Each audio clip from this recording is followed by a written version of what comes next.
Autoline After Hours is brought to you by Bridgestone Tires, your journey, our passion, and by Lear, a global leader in automotive seating and electrical systems.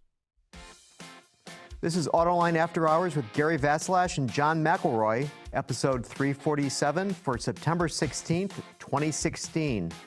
Here we go with Elio.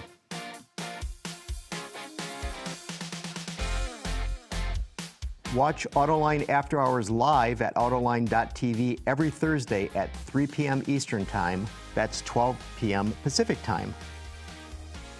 You can subscribe to this podcast for free by searching for Autoline in iTunes, Stitcher, or on YouTube. Good afternoon, everyone. As you can see, John is not here. John is traveling, and speaking of traveling, I just got back from Chicago this morning, and I was at the IMTS Technology Show. And I got to tell you, I saw one of the most amazing things I've ever seen at a trade show or anywhere else. So, Carmen, could you bring this picture up? Here is an industrial robot that was picking up this Corvette. And, I mean, it was picking it up all the way to the top. It was spinning around. It was just doing all kinds of maneuvers with that car, just showing how powerful these robots are today. So because I have automotive experts in the room and because I have an engineering guy in the room, I think we can investigate this a little bit. So first of all, I want to introduce, I don't think we need to introduce Chris Paukert of Roadshow by CNET, because he's been here many times. Thanks, always great to be here. So have you ever seen anything like that? Only Captain Caveman, when he's just upset and he's just, that's grabbing something big. That's pretty cool. But no, that's amazing. That is pretty amazing. Yeah. And Lindsay, Brooke from SAE, from the Automotive Engineering International and all of these other magazines that they have. Good to see you. So how you been? Thank you. Been fine. Yeah? I've never seen a robot that could pick up a Corvette. Yeah, it was amazing. I've never seen anything like it. Yeah. And our special guest, as I'd mentioned, we've got Jeff Johnston, the VP of Engineering of Elio Motors. So, okay, as an engineering guy, have you ever seen anything like that? No, I've never seen anything like that, Gary, but I'll make one comment. We need to have an Elio like that instead of the Corvette. Maybe at the next show that they'll do that for you. All right, so Elio Motors, okay, so a lot of people are familiar with it, but there are a certain number who don't know about this. So tell us what this is and what you guys are trying to accomplish, because it's pretty revolutionary. Yeah, it is. It truly is. There's some main features that we're trying to hit, and of course, the one that's always spoke about is safety by Paul. So we want to make sure that we're very safe and we're driving safety. But some of the great things that come along with that is that we're going after the 84 miles per gallon through our analysis. We're getting real close to that. Our one that we just did last Friday came through at almost 83 miles per gallon. So we're but you got to tell us what this vehicle is, because it isn't a car like others are familiar with. I'm sorry. All right. So it's a three-wheeled vehicle, right? So we have two wheels in the front, one in the rear. We have tandem seating, which is the person driving up front, and then we have the passenger sitting in the rear of the vehicle. So it's definitely different in that aspect. But it's also a thrill to drive because you're in the center of the road and you have a good feel and you can see real well. Engine-wise, we have a 55 horsepower motor with a 55 foot-pound torque. Gas, as far as the tank, we're at 8 gallons roughly, a little bit larger. So it's some basics there in that aspect. We got air, we got power windows, we got a lot of good things going on with the car. And of course, the main driving force is that we're targeting that $7,300. Okay, so two questions. Why the architecture in terms of the two wheels in the front and the one in the back? Okay. And secondly, why the tandem seating? Okay, tandem seating. So the whole thing that Paul has is the aerodynamics-wise. Paul Elio, who founded it, sorry. So, the whole thing is aerodynamics-wise. So narrow the vehicle. Of course, that you're pushing less air through the whole event. So with that being said, that drove the tandem, front and rear, of course. And then the front-wheel drive aspect of it, we're using a lot of carryover components. We're designing front-wheel drive, basically. So we're using, components that are already out there, and it lends itself perfectly to front-wheel drive for us. Mm-hmm.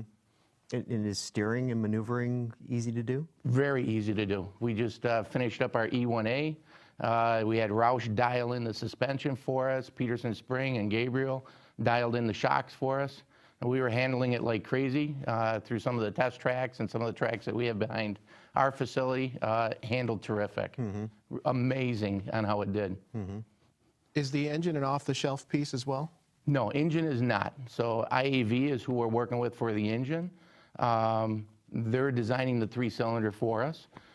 It's a 0.9 liter, and but no, it's not off the shelf. So the technology there that they're putting into the heads for us and to the pistons themselves, it's helping us to enable us to get to that higher mileage.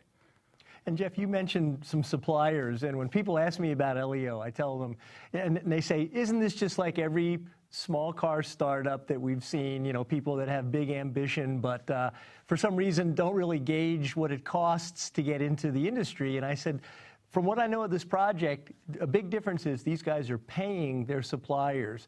You know, IAV, Continental, these are global suppliers that wouldn't be working with you guys if you weren't properly funded. Could you talk about, you know, where the basic funding of the company is coming from? You know, that's sort of out of my realm, but I'll have to leave that one up to Paul, right? But Is it venture capital? Is it couple golden, you know? Well, I think he has some high-level investors that are certainly helping out. You know, we did the Reg A Plus and some of the other events that have happened in the past as well. But I'll stick to the engineering side of it because I'm not good at the financial side of it. But Okay. Well, you talk about the engine. What about the transmission? What kind of transmission do you have in this vehicle? it's a 5-speed transmission. It's a Eisen transmission. So like we talked about, you know, with the IAV and Continental and others being involved, Eisen is another high-level supplier, right? Sure. You know, it's part of the Toyota family, and they've been spectacular with us. We're using carryover transmission, with the exception of we're tweaking some of the gearing so that we can get some of the higher mileage out of it for us. So it's a manual gearbox? It's a manual gearbox, exactly. So then we'll have an automatic manual transmission after that. So I don't know exactly when we're going to come in. It will be within the first year of production, but it has the solenoids that does the shifting for you. So somebody just puts it in. You'll just put it in drive like you do a normal car, and through the body control module, the engine control module, it'll sense what's going on with speeds and whatnot, and it'll do the shifting for you. Kind of like the original Smart 4.2, but hopefully better executed. Yes, a lot better Hopefully executed. a lot better. Yeah. I've driven that, and you had to sit and make a left. It took quite some time, but definitely executing that better. So I wanted to ask you from an engineering perspective, you had a lot of experience with 4-wheeled vehicles prior to this, but now a 3-wheeled vehicle probably has its own set of engineering challenges. What's the biggest challenge? Is it crash performance? Is it packaging? Is it NVH? What is it? Well, you know, the challenge is that you have a $7,300 vehicle, right? So we got to figure out how we design to keep that price low, and using off-the-shelf components and designing properly. You know, we're using an analytical as much as we can. But the biggest thing for us is, you know, lengthwise, we're a long car. We got a 110-inch wheelbase. And the problem is when you narrow it down. So when you go to put the HVAC unit in behind the instrument panel, when you got to condense everything into a smaller area, it's difficult to package. So the team's doing a great job. And when I say the team, it's a supply base and everybody on coming together, packaging it all in there so that we have an effective car. And you talked earlier about aerodynamics with the body shape. What is your basic CD of this car? What are you aiming for? So we're at 0.3 right now, and we have a rolling resistance of 0.008. So Continental Tire did a great job for us on giving us a new compound and a slightly different shape of the wheel for us, which gave us that low rolling resistance. So helped out significantly on the last run that we did in regards to miles per gallon. What's it made out of? What's it made out of? So it's a typical unibody for the underneath. Nothing different. You know, we use typical techniques for a unibody. Steel unibody. Steel unibody, exactly. And then the outer body, we were running with SMC. We made the change over to steel. You know, I heard Jeff Jansen's talk before about the weight of the car and everything else, and that's one of our biggest factors, right? Because weight affects us the most. You know, we're trying to get to a 1,350 target. And with that being the case, I had to get the steel in order to take some of that weight out. Plus, you know, we're driving towards the 250,000 units, so in doing so, I got to be able to have the right amount of components coming into the plant. You had to engineer this with the anticipation of making that many vehicles? Yes. Oh, yes. So this isn't just a, you know, we'll make a few hundred and say, No, not at all. Not at all. We're driving right to the 250,000 units. And you're in the former GM Shreveport plant, right? Exactly. Exactly. Yeah. Can you talk a bit about the regulatory pressures on a vehicle like this? This isn't something that's subject to normal passenger car crash test standards, for instance, right? Exactly. And state to state, it's legal as a motorcycle, or it's legal as an auto cycle, or what have you? Can you? So right now, we're labeled it as motorcycle. So I need to meet the FMVSS standards relative to a motorcycle, which is very limited. What Paul is doing for, as always said since day one, is that, look, we're definitely a motorcycle, would be classified as a motorcycle, but we're going to drive as far to the right as we can to be representative of an automotive type FMVSS standards and certifications and whatnot. So the team that I'm working with, we're all driving towards the automotive standards. And is it correct that only West Virginia now, I think, doesn't have this variance for auto cycle? It was only a couple states. There's only a couple of states in there, Lindsay, but the answer is yes. In fact, I just talked to Joel on that, and they only go into session 45 days a year. West Virginia does. Yes, so their session hasn't come up for us yet so that we can be voted upon, but Joel Sheltron, that does our government affairs and interfaces with them, has done a great job and has gotten all the classifications pretty much wiped out. So the answer to your question is, no, you don't need to have a motorcycle license and whatnot. You don't have to wear the helmet. I think a few states is, if you're under 18, you have to wear a helmet, but it's not too bad. Okay, we got a question here from our work. I've been wondering since I first saw the Elio, why is there no bumper protection for the front wheels, where you'll need marker lights at least? The recent three-wheel electric vehicle, the Solo, has a bumper across the front protecting the wheels. Okay, interesting point. Aerodynamically, that plays a big factor in for us. Okay. You know, we are dialing in the upper control arm, the lower control arm, everything that we can to take away the airflow, right? So that we have the lowest drag. So I haven't thought about it, I'll be honest with you. But, you know, putting that beam all the way across the front of us would be a huge effect. All right, and then speaking of the aerodynamics, the Griffin wants to know, how about the CDA? The CDA. Off the top of my head, I don't remember it off the top of my head. Fair enough. And right, nice trying to slip one in. Are there going to be other models coming in the future? I will say this, there's a lot of talk, yes. There's stuff tabled because we're focused on getting to, you know, production right now. Sure. Is this a platform? In other words, is it a platform that other things can be spun off? The potential's there, but you know, we'll have to see what comes out of that. All right, so are you guys going to be doing it just the normal way, where you batch build a whole bunch of cars and then you send them to places that people go and buy them? Or are you guys going to be tailoring cars to individuals as they come in to buy them? So when they walk into the buying a vehicle, there's two choices they have to make: color and transmission. So all of our vehicles will leave the plant with that premonition. So we're only building those 14 different styles. Now, what Paul has done is a great job of setting up and adding accessories after that. So we have marshaling areas that we'll be utilizing to personalize the vehicle for whatever accessories they would like to add.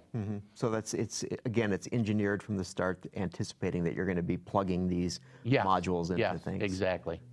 Exactly. So does the car meet motorcycle emission standards or automotive emission standards? We're driving towards automotive. Okay. Although automotive it's a long cycle to go through that whole certification, but we're putting in the proper steps to do that. Okay. So initially I'll qualify as a motorcycle and then shift over to the automotive. Okay.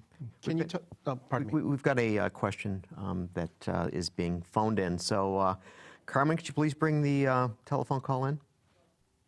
This is Clem Zarowski from Delmont, Pennsylvania. My question is, Similar vehicle, three-wheel vehicle sold by Bombardier and sold by Polaris cost at least $25,000. How can you build an enclosed vehicle for under 10? That's my question. Thank you very much. That's a great question. Yeah, great question. Very, very good question. So this is, once again, you know, the model that we have with Elio is using our supply base, right? Bringing all that knowledge in. So where that comes in is the volume on those vehicles and the technology that they use to assemble those vehicles is totally different than what we do. We're using techniques that are done by the automotive industry. So therefore, it's allowing us to assemble at a lower cost. Mm-hmm. And I think you may be going after a different buyer too. Is that fair to say? I mean, something like the Can-Am Spyder or you know, some of the other options that are in the market, the Slingshot, for instance, they're really enthusiast-based. Maybe people that are coming out of motorcycles that no longer have the ability or want to, you know, be just on two wheels. This seems like it's more commuter-focused. I mean, you're talking about a high miles per gallon as a central feature. Can you talk a little bit about who you expect the typical buyer to be? You know, it's hard to say at the moment, but the answer is yes. I can talk to it a little bit here. You know, we've gotten over 59,000 reservations now. So with that, it's a good range of people from the age of 40 to 55, right? So we've captured that market. The big driving force, I think, for us that's going to come along is the mobility for the lower income class. It's going to be mobility for the college student, the high school student, things of that nature. So I think we'll see a lot of that evolve as the car comes out. So I think it'll appeal to every step of the way as far as life goes on attracting different people. You just mentioned your engineering development vehicle that you have with Roush. When is this going to come to the market? In 2017, we'll be to the market. 2017? Yeah, exactly. Can you talk a little bit about any of the electronics on board? Will you have things like stability control, ABS, lane departure warning, that sort of thing? Sure. We're going to keep it simple, okay? I'm a simple guy as well, so we're going to keep it real simple. But the answer to your question, ABS is a must for us. It's a safety item, so Paul drives us on that one. ESC is another one that is a must as well. Lane departure, I don't have that in there. No, I don't. So, but just the basics are in there right now. How do you see this car as the industry and consumers want a higher H point? They want to sit up higher in vehicles. And you look at sedans, there's fewer and fewer interest, less and less interest in a car that's just kind of a car and low down on the ground. How does this fit in to that trend? Boy, you know, I don't know at the moment, Lindsay. I really couldn't answer you. You know, there's a possibility that we could fit into that trend, but right now, of course, we'll be in the sedan size, you know, right now and whatnot. So, like I said, our focus is we got to get this out. We got to get it moving. The whole team has been, like I said, very, very passionate. We were online till midnight last night, going over drawings and a few odds and ends stuff. So I mean, these guys are working around the clock with us. Are you doing road durability? I'm sorry, you doing road durability miles, or are you doing basically just simulations for durability? For the Continental one, or for which one? For your vehicle. For the vehicle as a whole, yeah. We'll be doing road. Okay. Oh yeah, we'll be putting a lot of road miles on, and we have the intent with the vehicles that we'll build up like our pilot builds that we call S1.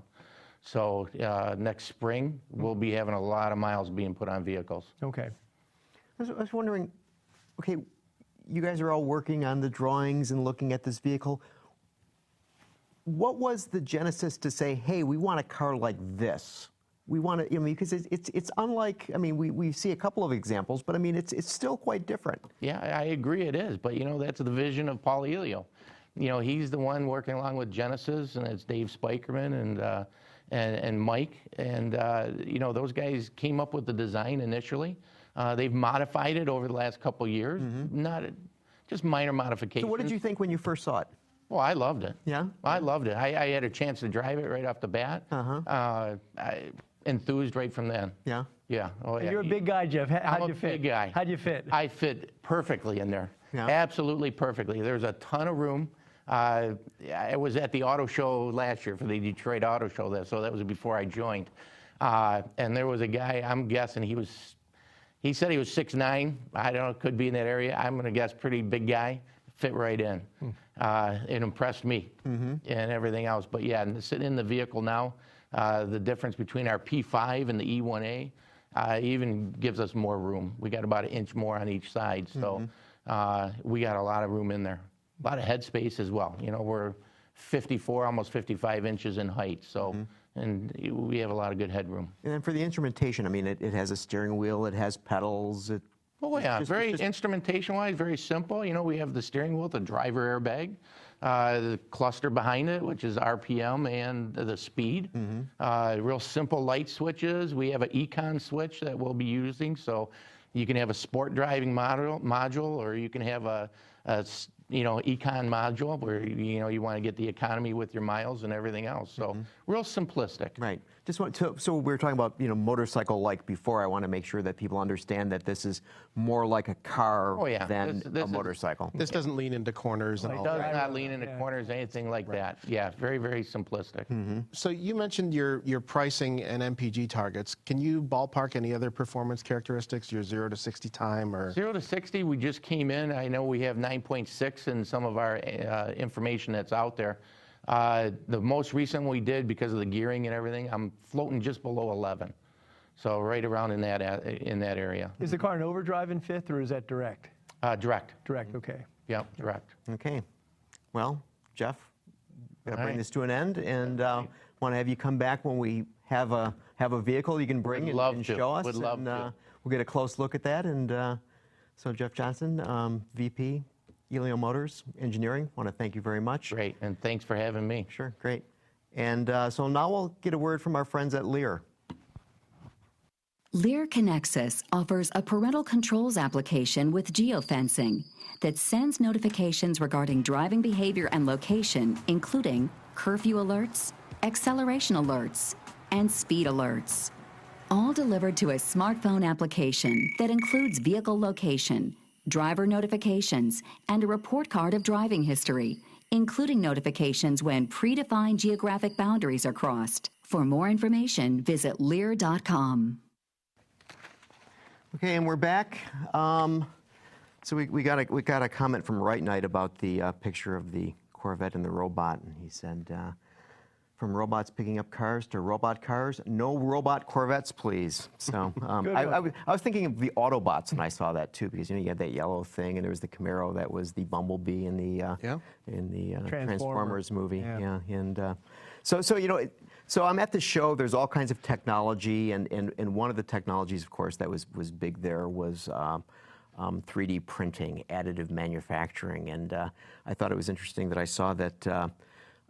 PSA Group just signed an agreement with an outfit called Divergent 3D for a strategic partnership in 3D metal printing. So it's gone from plastics to metals, and so Carlos Tavares, who is the CEO of PSA, said, and I quote, "This has a potential to dramatically scale down the size and scope of our manufacturing footprint, reduce overall vehicle weight and build complexity, while also giving us almost limitless flexibility in our design output." So Lindsay, you're familiar with this stuff.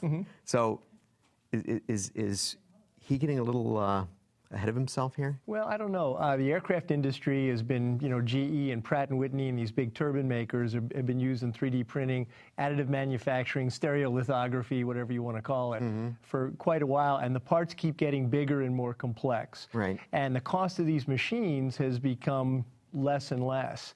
And I think, Gary, it's a big deal in the industry right now, but I think pretty soon it's going to be like CNC. Really? I think everybody's going to have it. We've all been in GM and Ford facilities, entire floors of 3D printers. Right. Doing prototype parts, basically. But I think this is going to become just a common tool in the toolbox. And so, Chris, I mean, you guys cover technology as well as automobiles. So you got the CNET part of the business, and but you, of course, are in the... Lots of overlap these days. That's why we're there. But I agree with Lindsay. I think, especially when it comes to rapid prototyping and trying out different things before production, the speed with which you can design things and use additive manufacturing, it's a real game changer. What I also like is I'd like to believe that it'll make it easier for those of us that like older cars sometimes to come up with, weird specialty parts, that somebody's put the design on the internet and, you can just print it out at home or somebody will print it out for you. I have a couple of 3D printed parts on my car already. They're just really tiny little things. In your car being? Well, I bought a weird Japanese market micro car called the Nissan Pao, and one of the things you don't think about is the license plate holes don't line up. And I looked on the internet, and lo and behold, somebody 3D prints little adapters, and they're basically, they're very simple. But otherwise, I would have had to, fabricate something out of wood or figure something out, or it was very helpful. All right. So how did you buy this car? I mean, you got to tell our audience how you got this thing. Well, actually, fortunately, it was already in the U.S. Thanks to the regulations, 25 years or older cars can be brought in, and then it's a stack of paperwork and money handed in various places. But it's apparently fairly easy to do now. But thankfully, the gentleman that owned the car before was a doctor that I think he was in the Navy over in Japan. He was a naval doctor over there, and he bought a car over there, and he brought it back to Florida, and I purchased it off of him and had it carted up from Florida. So I actually saw it outside in the parking lot, and I think the Elio is bigger than your car. It probably is. My car's about the size of a Fiat 500, a present-day Fiat 500. And Chris brings up a great point about restoration. Is really, if you buy a car and it's got parts missing, all you need to do is find somebody that's got the complete vehicle, and then you scan the mail physical part, and that data goes into the 3D printer, and the machine basically can make that part. So for the restoration community, I think this is a fantastic tool. For that part, it's durable and it's holding up, and well, yeah, there's not a lot of your license plate hasn't fallen off. No, there's not a lot of mechanical stress on the license plate holder. The other 3D, when you go at high speeds, I'm sure you do on that thing. As one does. Yes. It's triple digits or nothing. But also, a jack stand cover for a Saab that I used to have that they didn't make the cover anymore. They're notorious for falling off. Somebody 3D prints them and sells them on eBay. Yeah.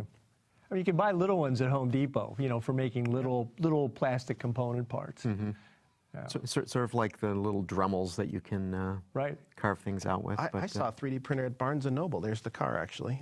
Yeah, there it is. Somebody ran outside and took a photograph of it. That's great. Yeah, that's a very cool car.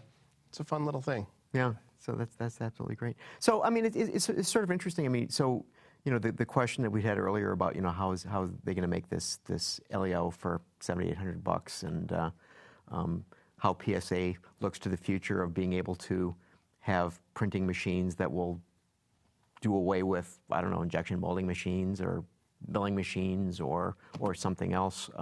So it seems like we're almost on a cusp of changes that in some ways go back to the early part of the auto industry, where there were inventive ways to make things and not necessarily going a standard way, because they didn't have a standard way. I'm not sure. I think it's going to take a long time for even a plant full of 3D printing machines to beat the line rate of a transfer press working at 60 components a minute, that kind of thing. Right. So it's going to take a long time, but the technology's changed really quickly. Sure.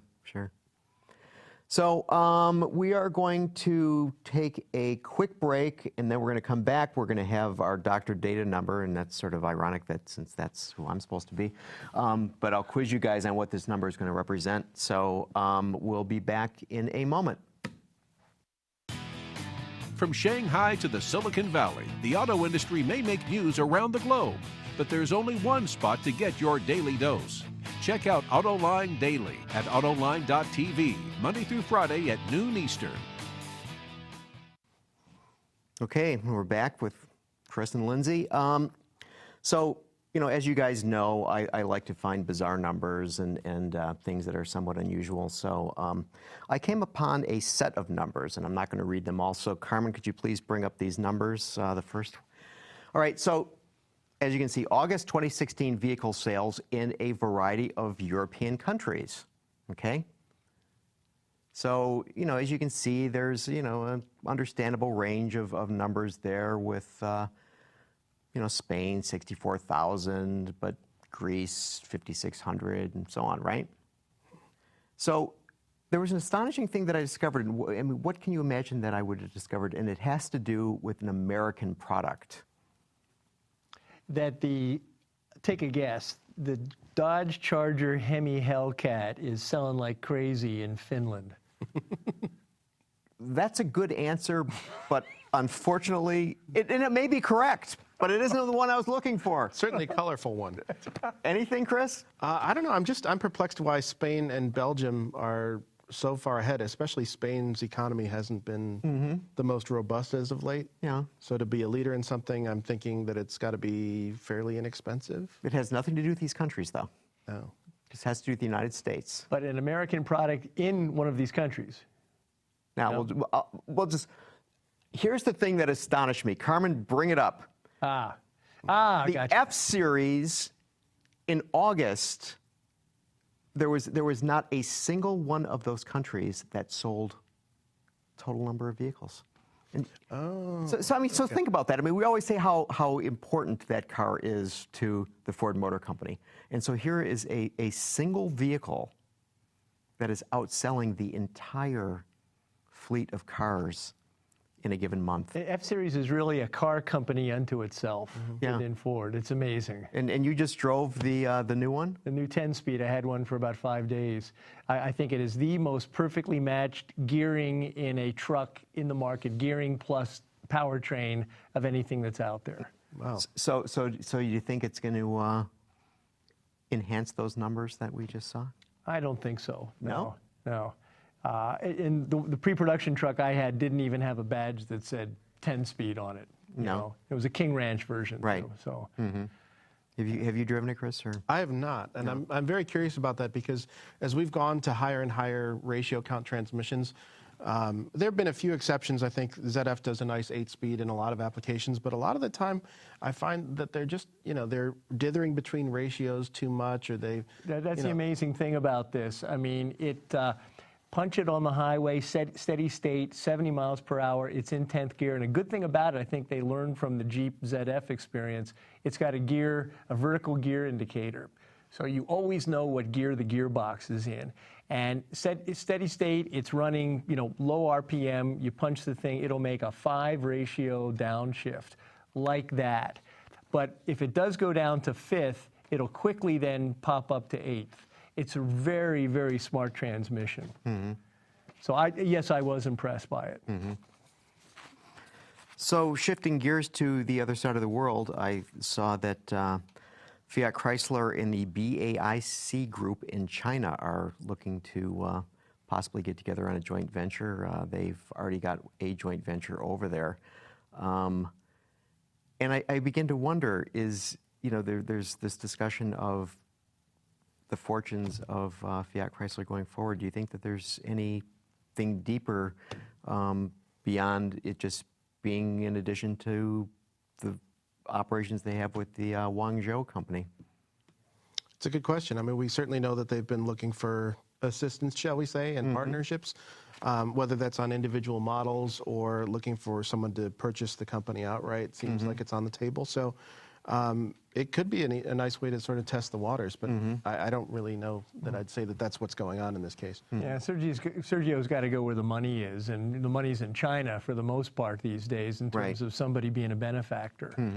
I mean, this is the ongoing story, whether it's a blues song or whether it's a folk song about, Chrysler, the old Chrysler group. And it's a soap opera theme. The soap opera theme, right. Yeah. Right. Days of Our Lives in Auburn Hills. So, and I discovered something else that I thought was interesting in Magna, that they announced with BMW that they're going to be building the 5 Series in their plant in Graz, Austria.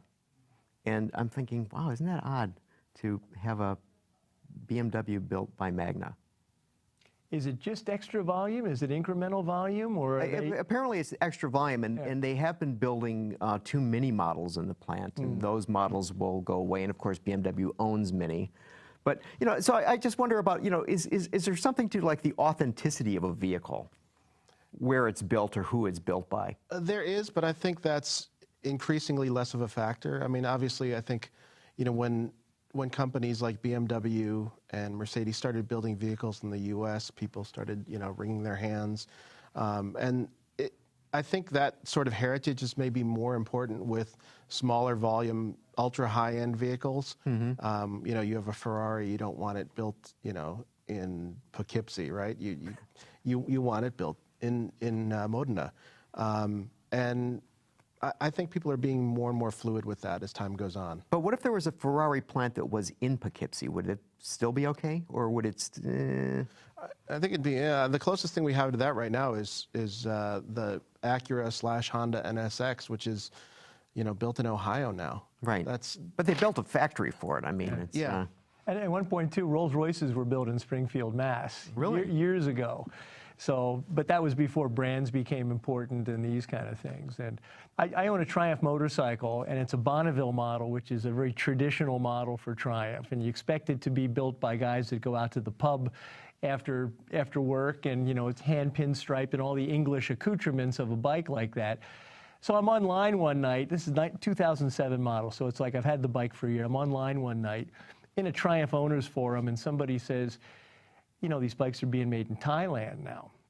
And you can tell by the 7th digit in the VIN number. If it says J, it's Jacknell Road, Hinckley, England. If it's T, it's Thailand. It's the middle of February. I'm in my jammies. I run out to the garage, which is like 5 degrees below zero in Michigan, in my slippers, pull the cover off the bike with a flashlight, look down, and I see the T. It's made in Thailand. Knowing what's happening in automotive, it bothered me for maybe 10 minutes that I didn't already know that. Nothing bothered me about the design, engineering, manufacturing, quality, build, anything about that. Mm-hmm. Having seen what Chris was saying, what's happened in automotive, it's all about the brand. Minis made by BMW. It was a big question when Honda came to the U.S. whether American-made Hondas would be as good as Japan-made Hondas. Mm-hmm. I owned an early, I owned the last of the German-made VW Golfs in '78. My sister bought a '79, which was the first ones made in Pennsylvania. Terrible car. My car was great. But VW had carried over every problem with the German-made cars, including the windshield leaking on your feet in a rainstorm, was carried over to Pennsylvania. I don't think we have that problem anymore, but I really don't think it's an issue. Mm-hmm. So speaking of VW, you were just out driving VWs, I understand. And right. So what was the tenor? So this was a full line launch. preview, and Yeah. So how many diesels did they show? None, but their U.S. VP of product planning will not completely shut the door on diesel, although every presentation was prefaced by a 20-minute, we're so sorry, we are going to make this right, meaning the diesel dilemma, debacle. We're going to make it right with our customers, with our dealers, et cetera. He got up there, his colleague got up there, and every presentation, had that kind of built into it. So, And it's a shame because we drove this new all-track Golf Sport Wagon, which gets 30 mpg with a gas engine on the highway versus, the old diesel version was in the 40s. Mm-hmm. So they've lost a lot losing diesels. Mm-hmm. So did you get a sense of what their alternative will be to diesel? I mean, was there a lot of talk of electrification or? Yeah, they have to bring, this was part of the deal with when they got caught, was heavy electrification, both in Germany and over here. So they've got a bunch of stuff coming, from 2018 on that'll be increasingly electrified, both them and Audi. Mm-hmm. There's a big gap for them now in terms of product, it feels like. Huge gap. It's really disappointing that they've had this gulf with, SUVs, crossover SUVs. They've got very little for the next, 12 to 18 months at least. And the Chattanooga vehicle, it's almost like that last Ford Thunderbird. It seems like we've been talking about this thing forever, and it's not coming out till later next year. So. Right. So, good cars otherwise? Yeah, I tell you, my favorite EV is still the e-Golf. Yeah. Solid platform, fun to drive. If you're in a temperate climate where you're not worried about the battery kind of losing range when it gets cold, it gives you like 85, 90 miles of range. What's not to like? Real fun car to drive. Mm-hmm. My favorite car in their lineup right now. Okay, well, so what I want to do is we're going to take another quick break. We're going to come back with a phone call that we have, and unfortunately, Elio's gone, so I have an answer here for them. And then I want to talk about some other things that we've heard this week about autonomy, about electric range. A lot is going on this week. So we're going to take a quick break here, and we're going to hear from our friends at Bridgestone. Okay, we're back. So we have a phone call. Could you please bring that in? Hi, this is Warren from Southern California. I have a question here for the gentleman from Elio. If I had purchased an Elio and later on wanted to add some accessories, would I have to take the car back to the marshaling center, or would the accessories be available, say, over the counter where I could have them either installed myself here or by one of the service dealers? I understand Pep Boys is going to be doing that. Thanks for being there, and looking forward to the Elio coming out. Okay. Take care. All right, thank you. So as Jeff is no longer sitting in this chair, but we do, through the magic of the internet, have an answer from him. And accessories can be purchased at the dealerships or through Pep Boys, and depending on the accessory, you can install them yourself. So when that Elio comes out, you'll be able to mod it all up. So you were mentioning the range of the e-Golf. This week that General Motors announced the 238-mile range for the Chevy Bolt. I would argue that this is a big week in the history of the electric car because of that. What do you guys think? I think that's a fair statement. Obviously, the reality is that most people's commutes, you know, if you have 50, 60 miles of range, you're covered, but just the fear, you know, the range anxiety, and maybe not having a charge point every day, really, I think, discourages purchase of EVs.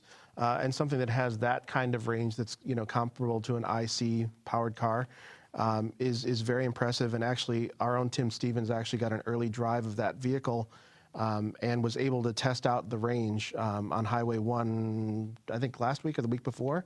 And he got over 250 miles just in normal driving without really freaking out about, you know, running without the air conditioning off the whole time. Or he wasn't hypermiling it. He was just driving the car. He was just driving it like a normal vehicle, and he was very impressed with it. Mm-hmm. What do you think, Lindsay? Yeah, I agree with Chris. I think this is kind of a tipping point from the luxury BEV that we've seen, you know, Tesla make a lot of hay out of and done a good job with it, the $70,000 to $120,000 level. And I think this car, if they can keep it at $30,000 with the $7,000, you know, give back basically, this kind of democratizes battery electric vehicles. And it's really a quite compelling little package for getting around town. And, you know, we have to wait, being here in the snow belt, we've got to wait to see really what the practical range is for a four-season driving environment versus California. We know those cars will get 238 plus, as Chris was saying, maybe 250 miles. But what's it going to be in, you know, late fall through late winter time in Michigan and other states like that? But I really think this is really bringing kind of a people's aspect into practical battery electric vehicles. And so you think the gasoline prices are going to keep people from buying even a compelling car like the Bolt? I think it'll be a factor for sure, because if you look at the form factor and the size of that vehicle, it wouldn't be comparable normally to a $30,000 vehicle, or $37,500 is what they're targeting before incentives. Right, so it's $7,500 federal tax credit. Right. So that brings it to 30. Right, and if you would look, you know, you might be looking at a, you know, Mazda 3 or something like that, that'd be in the 20s somewhere, and maybe on the high end loaded, it'd start to touch 28, that range. So there's definitely still going to be a pricing gulf. What I'm curious about is if it will pull reservation holders out of the Model 3, which I think is, you know, to be frank, a much sexier looking vehicle, and there's a buzz around Tesla, but those vehicles aren't practically going to show up in numbers, I would guess, for, what do you think, at least 18 months? Yeah. If not significantly longer. I mean, if you're reservation holder number $80,000, right, you're not getting your car for a long time. And you see something like that that's already on the market, that actually has a dealership that's on your corner, and already has a lot of history behind the brand. I think you got to look at that and go, well, that's kind of a compelling alternative. Although I got to believe that if you're reservation holder 80,000, that by the time you'd get to 80,000, that Elon will have introduced the Model 10, and therefore it will be a non-issue because there'll be so many iterations between then and now. But it brings up an interesting juxtaposition of this startup, high-tech Silicon Valley automaker and, General Motors that went through, a cleansing and bankruptcy, and, it's still quite a formidable technology company, even though this car had a lot of GM Korea and really LG Chem engineering and design. Right. Well, speaking of the difference between high-tech companies and traditional automobile manufacturers, there was a bit of a kerfuffle this week. The Michigan Senate passed a couple of bills that are going to the point of regulating self-driving cars, saying that basically automobile manufacturers will be capable of getting permission of doing this. And John Krafchick from Google said, wait a minute, guys, we're not an automobile manufacturer, but we're a developer of autonomous vehicles. We're not going to have the right to be able to do our cars on the roads of Michigan? What do you guys make of that?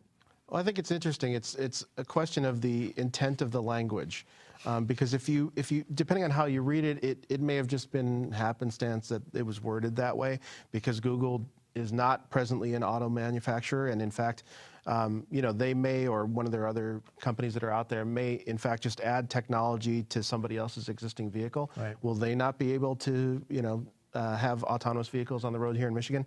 Right now, autonomous vehicles are legal for testing purposes, but the laws that were proposed and passed last week, I think, allow for the retail sale of them to consumers even without steering wheels. It's basically, we're throwing the doors wide open. We want to be, the leaders in this in the state, so we're not going to put any impediments in place. But it is interesting that, obviously we have our native auto industry here, and a company like Google or Uber or what have you that are also getting involved in this field, arguably excluded because of this language. Right. So the question of the wording, I mean, was it done so, we'll protect the big three rather than having these guys from Silicon Valley come in? Well, you got to wonder if Google's technology headquarters was in, Sterling Heights. Right. I don't think we'd be talking about this. Yeah. Right now, see, and that's the thing that you wonder about, and I just think that's sort of interesting. And but I mean, to get to your point of when we were talking about the Bolt and the the fact that General Motors is an advanced technology company, as is Ford. You were in the Autonomous Fusion this week, Chris? I was. It was a brief experience, but as part of Ford's further 2-day Trends conference, they allowed journalists and tastemakers and such to experience their autonomous fusions for the first time. It was a very quick, very simple course, I'd say. It was, basically around their grounds, but it was in live traffic. They did have a demonstration where they had basically a planted person step out in front of the vehicle and all that. And it really took... Was it a real human? Yeah, it was a real person. Yeah. But, you're only going, 25, 30 miles an hour. And there were other, live traffic vehicles going in and out. It was impressive. Nothing untoward happened. It definitely was a very conservative programming. When somebody came in late from the side in a Dodge Ram truck at a 4-way stop, and they just moved slightly, everything stopped again, and with a smoothness that you might not want in a production car. But it's really a question of the after-you programming that's being baked into these cars, where a single pedestrian can walk in front of a car and just, stop everything that's happening. Right.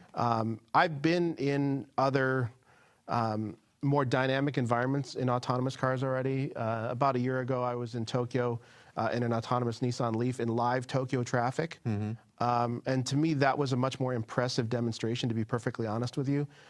They also had, little LiDAR sensors built into the bodywork. They didn't have the big spinning assembly on the roof and all of that.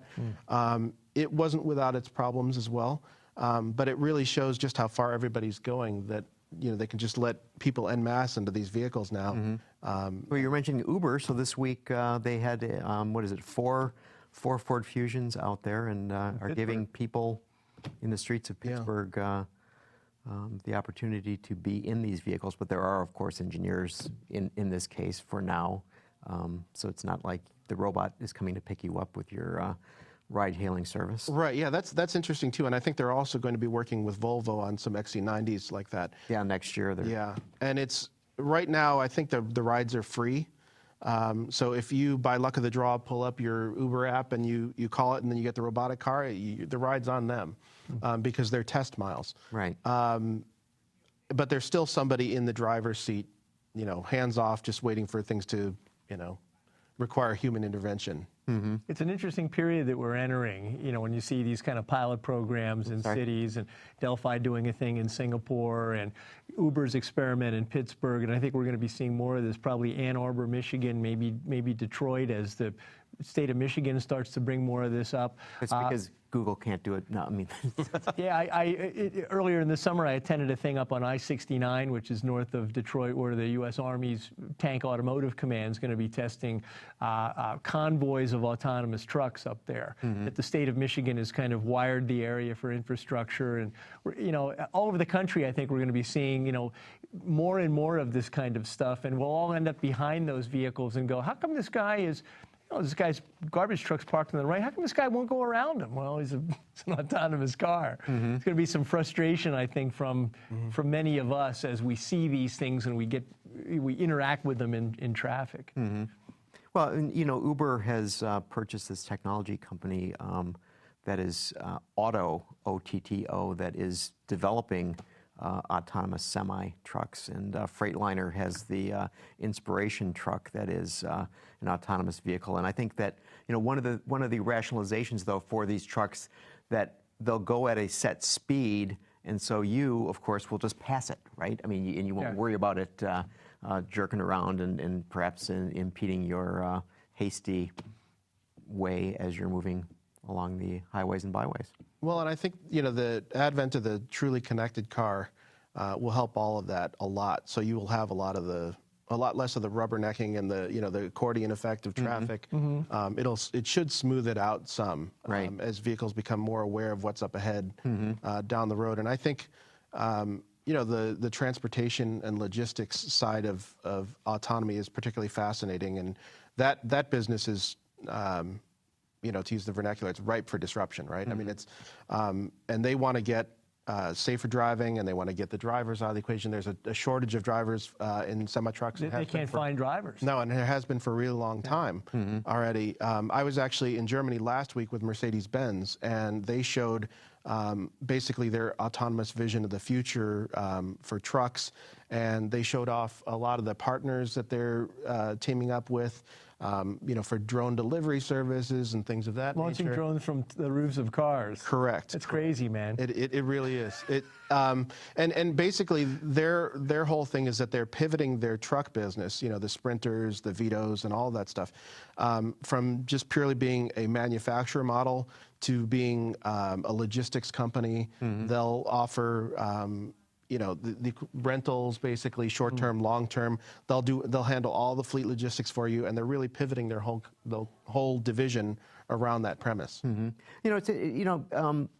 Apparently Mark Fields talked to investors this week and was talking about how the new business services that Ford is getting involved with. Was it last week they bought a company in San Francisco that is basically a ride-hailing service that's based on Ford Transit vehicles and so on. And so he's basically saying that at some point that will be delivering margins of 20%, which is about 2.5 times the margins that the car business does. So when you were at the Ford event with the Future Vision, did this come up at all? I mean, the transformation to more of a services company? Well, Ford's been saying for a while now that they want to be a mobility company, that they're not just a manufacturer anymore, and they're obviously, putting their fingers in a lot of different pies. So that was a theme, and they are looking at lots of different solutions to this. Do we want to do change the purchase model? Do we want to look at ride hailing? And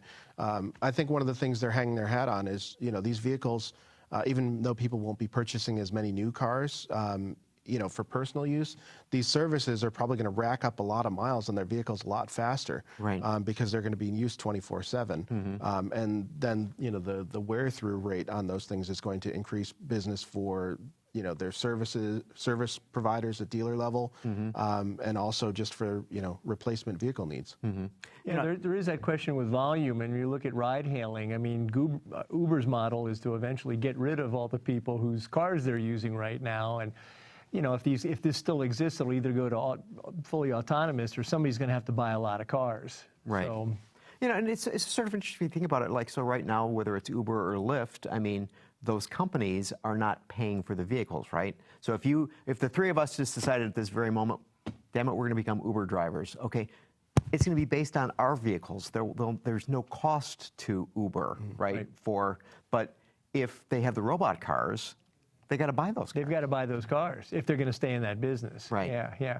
So, some people have speculated that the automakers will end up getting into that in some way. Right. Buying the Lyfts and the, who knows? Well, I mean, General Motors put a sizable chunk of money in Lyft, but yeah. But I always thought that the reason they were doing that was to get the data so they can figure things out. I mean, the same thing with Chariot in Ford situation, to see the patterns, because you were saying if we have these cars running for 24 hours, well, we have to figure out precisely how we're going to marshal and distribute these vehicles on a regular basis, so somebody's not sitting there waiting like, maybe I should have bought that car, rather than depending on this thing that never seems to show up when I need it. Well, there's no doubt that data is not the final frontier, but it is a big component of all of this. And the value of that data, what it tells you about consumer habits, what it tells you about the movement of populations and all of that. How can automakers turn around and monetize that?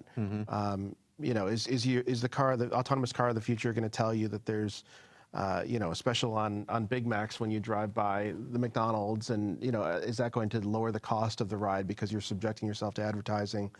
There's all sorts of different ways to make money. I was just in cabs this week in Chicago, and I saw lots of ads, and it didn't drive the price of that cab ride down any. You couldn't shut it down either. I mean, it was just blurring. On all the time. Yeah. So, but it's obviously things are changing. But I mean, there'll still be guys like you buying these wacky little micro cars, and Lindsay buying his Triumph motorcycle. Yeah, I'm very excited and bullish on the future of the autonomous automobile, in that it can mobilize populations that otherwise didn't have that ability to be mobile. Huge. Yeah. The elderly, the very young, the disabled. Right. I think it's a fundamental game changer for society as a whole, and I can't overstate that. I really believe that. But at the same time, we've talked about this before. I'm worried that people like us that like to drive vehicles for pleasure, it's going to become either illegal or at least practically prohibitive, because the cost of insurance or something like that goes through the roof for human-driven cars, because they're the only ones causing accidents. So I'm very concerned about that. And I still question whether it's really going to do anything with congestion at the end of the day. Congestion and parking. You're still having these vehicles. More people will be getting around. Not everybody wants to get into a vehicle with 6 other people and have the vehicle decide what rank order you're going to be dropped off first, you're going to be dropped off second, I'm going to be dropped off third, or whatever. Right. Is it really going to get rid of the congestion problem? I think that's still to be determined. But if you take 6 people out who are iffy drivers due to aging, their vision maybe isn't what it ought to be, their reflexes not so good. I mean, we've seen drivers like this. I'm sure when we're driving home today, you're going to run into some of those people. Take those 6 people out of the equation, and suddenly you have 6 fewer that'll be causing congestion. So. Well, you could, but now they also want to ride somewhere too. You might be taking them out of having a driver's license, but they're still going to want to go somewhere, and they might not want to go with 5 other people in the car. So I don't know. I think the question's still to be answered. All right. So final question to both of you guys. What's your prediction in terms of timing for this?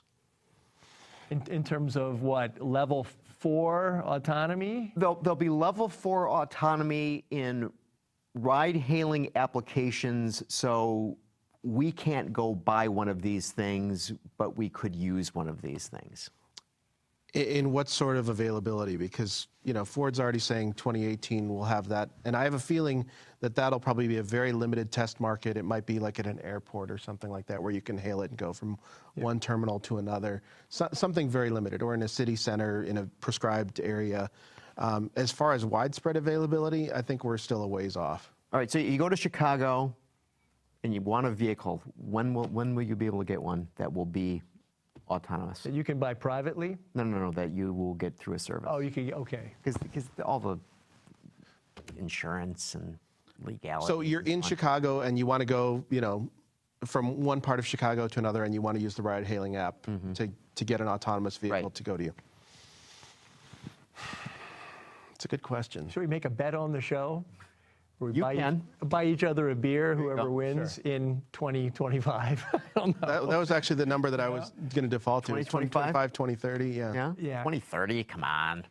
I'll say 2025. I don't disagree with that. I think that's probably a good ballpark. I think it's sooner. Yeah? I think 2021.